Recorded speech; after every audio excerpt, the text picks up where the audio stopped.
স্বদেশি পণ্যের মান খারাপ, বলছি না বিদেশি পণ্যের মান ভালো, বলছি না স্বদেশি পণ্য হতে বিদেশি পণ্যের মান ভালো। ধন্যবাদ মাননীয় সভাপতিকে আমাকে আজকের এই মহান মঞ্চে বক্তব্য প্রদানের সুযোগ করে দেওয়ার জন্য।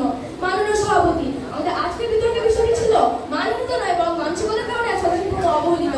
আমাদের দলের প্রথম এবং দ্বিতীয় বক্তা যুক্তিযুক্ত কারণের সাথে প্রমাণ করে গিয়েছেন যে আজ মাননীয়তার কারণে স্বদেশি পণ্য অবহেলিত এবং আমাদের দেশের অধিকাংশ পণ্য আজ মাননীয়তায় ভুগছে। মাননীয় সভাপতি, একটা সময় ভারত উপমহাদেশে হচ্ছিল স্বদেশী আন্দোলন।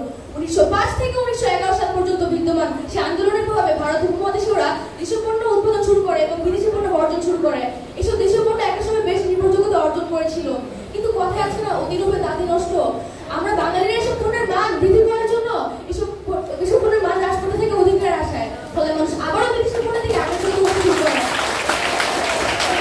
মাননীয় সভাপতি, আমার দলের প্রথম বক্তা বলে গিয়েছিল যে আজ আমরা এমন একটি দেশে বসবাস করছি যেখানে আজ একটা সাধারণ খাবার বাটা আমরা বিদেশি কোম্পানি থেকে কিনে খেতে পছন্দ করি। কিন্তু আসলে তা কেন? আসলে কি আমাদের দেশের পণ্যের মান খারাপ নাকি তা আমাদের মানসিকতা? মাননীয় সভাপতি, ইতিহাস আজ আমাদের এই সাক্ষী দিচ্ছে এসব দেশের পণ্যের মান খারাপ। 2010 সালে বিএসটিআই বাংলাদেশের প্রায় 27টি কোম্পানি পানি পরীক্ষা করে দেখেছিল।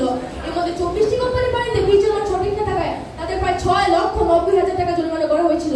শুধু কি তাই, মাননীয় সভাপতি,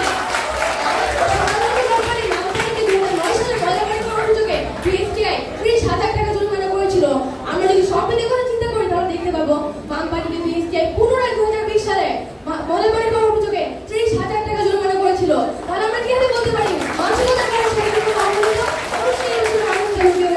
মাননীয় সভাপতি, আমার দলের বিপক্ষ বক্তা বলে গিয়েছেন যে আমাদের দলের দ্বিতীয় বক্তা বলে গিয়েছেন যে আজ আমরা এমন একটি দেশে বসবাস করছি যেখানে শিশুদের খাদ্যে পণ্যতে পর্যন্ত ভেজাল মেশানো হচ্ছে। মাননীয় সভাপতি, আজ অতি দুঃখের সাথে বলতে হচ্ছে যে একটি দেশের মানুষ কতটা হিংস্র প্রকৃতি হলে তার শিশুদের পণ্যতে ভেজাল মেশানো কোনো দ্বিধাবোধ করতো না। মাননীয় সভাপতি, অধিকাংশ শিশুদের পণ্য ব্যবহৃত অভিযান চালিয়েছিল, সেখানে ফুটে উঠেছে ভয়ানক দৃশ্য, অদক্ষ কারিগর, অস্বাস্থ্যকর পরিবেশ এবং রাসায়নিক কেমিক্যাল দ্বারা এসব পণ্য তৈরি হচ্ছে। মাননীয় সভাপতি,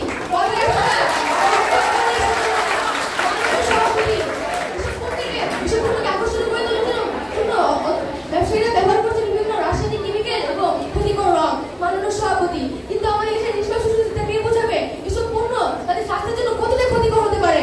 আর সুতরাং আমরা কিভাবে বলতে পারি অবশ্যই মাননীয়তার কারণে স্বদেশি পণ্য অবহেলিত হয়ে আসছে? মাননীয় সভাপতি, বিপক্ষ দলের কোনো বক্তাই আমাদের দেওয়া কোনো প্রশ্ন সঠিক উত্তর দিয়ে যেতে পারেনি এখন পর্যন্ত।